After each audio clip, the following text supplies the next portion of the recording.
성도 여러분들 안녕하십니까? 12월 1일 수요일입니다. 함께 하신 여러분들 환영합니다. 저는 세리토스 교회를 섬기는 김이상입니다. 함께 기도하시겠습니다. 하늘에 계신 아버지 하나님, 오늘도 이 하루를 우리에게 허락하시고 주님께서 우리에게 허락하신 축복들을 누리며 살 수 있게 하시니 감사드립니다. 저희들이 받은 구원을 감사하게 하시고 저희들이 매일매일 공급되는 필요를 주님께서 주심을 기억하게 하시고 또 그것에 대해서 늘 감사하는 저희들 되게 하여 주시옵소서. 주님, 오늘도 주님 앞에 무릎 꿇어 소원을 아뢰는 주님의 백성들의 모든 탄원에 귀 기울여 주시고 연약하고 질병으로 고통당하는 주의 백성들의 기도에 응답하여 주셔서 하나님의 능하신 손길이 오늘도 우리와 함께 하심을 기억하게 하시고 주님을 온전히 신뢰하는 삶이 되게 하여 주시옵소서. 주님, 이제 말씀을 펴고 주의 도우심을 간구하오니 성령께서 우리와 함께 하시고 주님의 능력을 우리에게 베풀어 주시옵기를 예수님의 이름으로 간절히 기도드립니다. 아멘. 네, 오늘 제목은 먹고 배부르게 되었을 때입니다. 이 제목이 시사하는 것처럼 우리가 풍요로운 삶을 누릴 때 어떠한 믿음 생활을 해야 할 것인지에 대해서 생각하는 내용이 되겠습니다. 사람들은 누구나 자신들이 사는 지역이 좋은 땅, 좋은 환경이 되기를 바랍니다.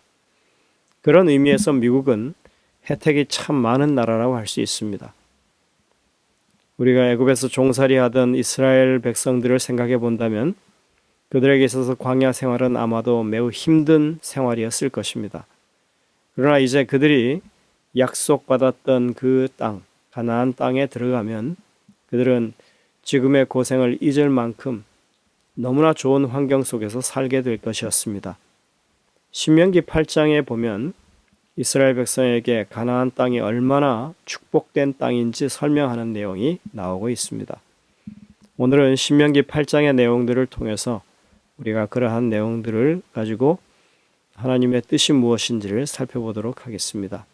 신명기 8장 7절부터 18절에 있는 내용을 차근차근 읽어보면서 저희들이 그 내용을 좀 생각해 보겠습니다. 내 하나님 여호와께서 너를 아름다운 땅에 이르게 하시나니 그곳은 골짜기든지 산지든지 시내와 분천과 샘이 흐르고 밀과 보리의 소산지요 포도와 무화과와 석류와 감람나무와 꿀의 소산지라. 내가 먹을 때 모자람이 없고 내게 아무 부족함이 없는 땅이며 땅의 돌은 철이요 산에서는 동을 캘 것이라. 내가 먹어서 배부르고 내 하나님 여호와께서 옥토를 내게 주셨으므로 말미암아 그를 찬송하리라. 광야 생활을 하던 이스라엘 백성들의 처지에서 생각해 보자면 물이 많고 밭이 넓고 수확이 넘치는 그런 곳은 정말이지 천국과 같은 곳이었을 것입니다. 게다가 그곳은 철과 동이 많은 곳이라 했습니다. 당시에 철이나 동은 매우 귀중한 광물 자원이었습니다. 그것은 지금도 마찬가지입니다. 이렇게 환경이 좋고 자원이 풍부한 그런 곳이 바로 가나안 땅이었던 것입니다. 이제 그들은 먹을 때 모자람을 염려할 필요가 없었고 모든 것이 풍부한 상태에 이르게 될 것이었습니다. 한국적으로 표현하자면 배부르고 등 따신 그런 환경이 되었다는 것입니다. 이제 그들은 언제나 만족할 수 있었고 하나님을 찬송하며 살 수 있게 되는 것입니다. 그러나 여러분들, 물질적인 풍요, 삶의 풍요가 마냥 좋은 것만은 아니라고 하는 것을 우리가 압니다. 이스라엘 백성들에게 한 가지 위험 요소가 있었습니다. 그것은 그들이 너무 풍부하고 행복한 나머지 하나님이 더 이상 필요하지 않다고 생각하는 그런 것이었습니다. 12절부터 나오는 말씀을 이제 보겠습니다. 내가 먹어서 배부르고 아름다운 집을 짓고 거주하게 되며 또 내 소와 양이 번성하며 내 은금이 증식되며 내 소유가 다 풍부하게 될 때에 내 마음이 교만하여 여호와를 잊어버릴까 염려하노라 했습니다. 여기에는 그들이 경험하게 될 풍요로움을 상세하게 나열하고 있습니다. 먹을 것, 주거할 곳, 가축의 풍요로움, 소유의 넉넉함 등이 겹겹이 쌓여가는 모습이 나옵니다. 처음부터 그렇지는 않았겠지만 시간이 지나면서 그들이 필요로 하는 모든 물질적인 풍요로움을 갖추게 되었을 것입니다. 그럴 때 그들은 하나님께서 더 크고 두려운 광야에서 어떻게 그들을 인도하셨는지, 그들이 과거를 어떻게 살아나올 수 있었는지 그것을 차차 잊게 될 것이고, 그들이 누리는 풍요로움이 스스로의 지혜로움과 능력에 의한 것이었다고 생각하게 될 것이었습니다. 하나님께서는 그들이 광야 생활을 했던 의미가 무엇이었는지를 다시 한번 상기하게 해주십니다. 16절부터 있는 말씀입니다. 이렇게 출애굽을 시키고 광야 생활을 하게 하신 것은 다 너를 낮추시며 너를 시험하사 마침내 내게 복을 주려 하심이었느니라. 그러나 내 마음에 이르기를 내 능력과 내 손의 힘으로 내가 이 재물을 얻었다 말할 것이라. 내 하나님 여호와를 기억하라. 그가 내게 재물 얻을 능력을 주셨음이라. 이같이 하심은 내 조상들에게 맹세하신 언약을 오늘과 같이 이루려 하심이니라. 이와 같은 물질적인 풍요로움 뒤에는 언제나 그렇듯이 그 모든 재물 얻을 능력을 허락하신 분이 하나님이셨음을 잊게 되는 위험이 따르게 되는 것입니다. 물질에 대한 보편적인 생각은 아마도 자신의 능력에 달린 것이라고 생각하는 것이라고 볼 수 있습니다. 성경의 원칙에도 보면 심은 대로 거두는 것이라고 하지 않았습니까? 게으르고 나태하면 빈곤해지고 부지런히 열심히 일하면 넉넉해지는 것이 당연한 이치인 것입니다. 사람이 노력한 만큼의 정당한 대가를 받는 것이 잘못된 게 사실은 없습니다. 그러나 문제가 되는 것은 사람이 가진 것에 만족하지 아니하고 탐욕을 부리는 데 있는 것입니다. 분에 넘치는 욕심을 부리고 자신의 이익을 위해서 다른 사람의 몫을 빼앗는 것이 문제가 되는 것입니다. 세상은 그런 것이 생존의 원리라고 가르칩니다. 그러나 하나님은 모든 사람들에게 필요한 것을 나누어 주시는 분이십니다. 가진 자로 하여금 그것을 나누게 하시는 분이십니다. 그리고 나아가 중요한 것은 우리가 얻은 모든 수익은 하나님께서 허락하신 것이라고 하는 사실을 인정하는 것입니다. 봉급생활자나 자영업자를 여러분들이 생각해 보십시오. 자신이 노력해서 일한 만큼의 봉급을 받고 그리고 그만큼의 수익을 내는 것이기에 하나님께서 주셨다는 생각을 하기가 쉽지 않습니다. 그러나 여러분들 직장인도 그리고 자영업을 하는 사람도 그가 건강할 수 있는 것은 그가 스스로 얻은 것이 아닙니다. 하나님께서 그에게 건강을 주시는 것입니다. 또 일할 기회를 가지고 수익을 창출할 수 있는 기회를 주시는 것도 별개의 문제인 것입니다. 그래서 오늘 신명기 8장의 말씀 속에서 재물 얻을 능력을 하나님이 주신다고 밝히고 있습니다. 이것은 우리가 11조를 드리는 사실에서도 분명한 근거를 찾을 수 있습니다. 11조라고 하는 것은 수입의 11조를 드리는 것이지만 사실 10분의 1을 드리는 행위 그 자체가 곧 자신의 얻은 다른 모든 수익 전체가 하나님의 주신 것이라고 하는 것을 인정하는 그런 예식이기 때문에 그렇습니다. 그래서 11조는 사실은 예배 행위입니다. 우리는 안식일 제도를 통하여 우리의 존재 자체, 우리가 살아가는 시간 자체가 하나님께로부터 비롯된 것임을 인정하는 것입니다. 그리고 11조 제도를 통해서 우리가 얻은 모든 수입이 하나님의 공급하심에 의한 것임을 인정하는 것입니다. 이것은 나아가서 금전 만능주의를 배격하는 것입니다. 물질을 숭상하는 태도를 경계하는 것입니다.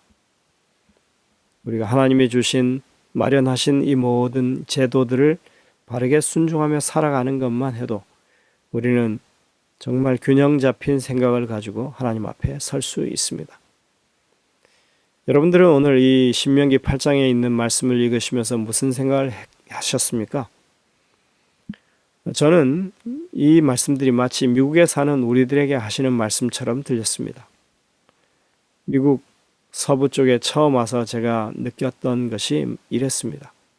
정말 풍요로운 땅에서 좋은 집에서 생계 걱정하지 않고 여유작정하게 살아가는 사람들.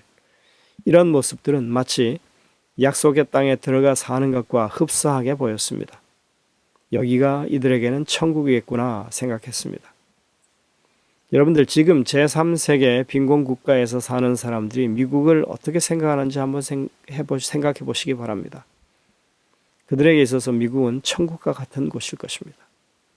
그래서 저는 이 말씀들이 오늘날 풍요로움을 누리는 사람들에게 있어서 우리를 향해서 여전히 효력이 있는 말씀이라고 생각합니다. 우리가 풍요로움을 누린다고 하는 것은 나만 잘 먹고 잘 사는 것을 의미하지 않습니다. 하나님의 주신 것을 누리는 것은 우리에게 주어진 풍요가 어디서 온 것인지, 그것을 어떻게 써야 하는지를 분명하게 깨닫고 그렇게 사는 것이 누림이라고 할 수 있습니다. 하나님이 허락하신 축복으로 많은 것을 가졌다면, 지금 내가 먹고 배부를 환경에 처해 있다면 우리는 더욱 하나님께 감사하는 사람들이 되어야 할 것입니다. 우리가 가진 것을 도움이 필요한 이웃들에게 나누는 일을 당연시 해야 할 것입니다. 자신이 얻은 모든 것을 자신의 능력으로 얻었다고 생각하는 것 자체가 탐심이라고 하는 것을 우리가 결코 잊지 말아야 할 것입니다. 하나님께서는 분명히 이러한 일들이 일어날 것이라고 말씀하셨고 그 일은 어김없이 일어났습니다. 후대 선지자들의 글을 읽어보면 하나님께서 경고하신 이러한 일들이 정확하게 그대로 성취되었음을 확인할 수 있습니다. 그래서 모세는 그와 같은 풍요로움 가운데 그들에게 그런 축복을 주신 분은 오직 여호와 하나님이심을 기억하며 결코 물질적인 축복에 속지 말라고 경고했던 것입니다. 오랜 세월이 지난 후에 예수님께서도 씨 뿌리는 자의 비유를 통해서 재물의 유혹에 대해서 직접적인 경고를 하셨습니다. 우리가 재물에 대해서 잘못된 판단을 하게 된다면 결국 우리도 하나님께 대한 불경을 저지르게 되고 말 것입니다. 물질적인 풍요로움은 우리로 하여금 하나님을 향한 간절함을 잃게 하는 그런 길이 될 수 있습니다. 기독교 성장에 지대한 공헌을 했던 여러 나라들이 물질적인 풍요로움과 함께 영적인 쇠퇴의 길을 걷게 된 것이 그 좋은 예라고 할 수 있습니다. 그래서 성경은 정함이 없는 재물에 소망을 두지 말고 오직 우리에게 모든 것을 후히 주사 누리게 하시는 하나님께 두라고 디모데전서 6장 17절에 말씀하고 있습니다. 눈에 보이는 세상의 풍요로움이 아니라 모든 축복의 근원 되시는 하나님께 우리의 소망을 두고 살아야 할 것입니다. 영감의 교훈에 보면 오늘 이렇게 말씀합니다. 하나님의 자녀로 공헌하는 어떤 사람들은 그들의 재물이 선물과 헌금의 형태로 주신 분에게로 돌아갈까 염려하여 세상에 투자하고자 열망하는 것 같습니다. 만일 그들이 자신들의 이기적인 마음의 지시를 따르고 그들의 귀중한 시간과 재물을 그들의 교만을 만족시키기 위해 쓴다면 하나님께서는 불운을 당하게 하실 것이고 그들은 그들의 배은 망덕 때문에 고통스러운 궁핍을 느끼게 될 것입니다. 교회증언 4권 620쪽에 말씀하고 있습니다. 그것이 매번 그렇게 곧바로 응징하는 방식으로 일어나지 않는다 할지라도 결국 그러한 삶을 사는 사람들은 영원한 복락을 놓치게 될 것이고 구원을 잃게 되는 그런 상황이 될 수 있다고 하는 것을 우리는 기억해야 하겠습니다. 참으로 하나님의 말씀을 존중하는 백성들이라면 우리는 우리가 풍요로움을 누릴 때 하나님께 먼저 감사하고 그 모든 소유권이 하나님께 있음을 인정하고 또 주님께서 주신 이 물질들을 다른 사람들의 필요를 위해서 사용하는 그런 지혜를 계속 따를 것입니다. 오늘 여러분들의 삶 가운데서 그러한 결심이 새로워지게 되시기를 간절히 바랍니다. 기도하시겠습니다. 하늘에 계신 아버지 하나님, 오늘도 우리 삶 가운데 주님의 손길이 닿아 있고 능력으로 역사하심을 저희가 믿습니다. 저희가 이 땅에서 누리고 사는 모든 것들이 다 하나님께서 주신 것이라고 하는 것을 기억하게 하시고 오직 주님의 뜻을 높이며 주님의 마음을 가지고 사람들을 대하고 물질을 활용할 수 있는 저희들 되게 하여 주옵소서. 이 하루의 삶 가운데 그러한 새로운 결심들을 가지게 인도하여 주옵기를 예수님의 이름으로 간절히 기도드립니다. 아멘. 여러분들 오늘도 이 주신 말씀들을 깊이 묵상하면서 주님의 음성을 듣게 되시길 바랍니다. 저희들은 내일 다시 뵙겠습니다.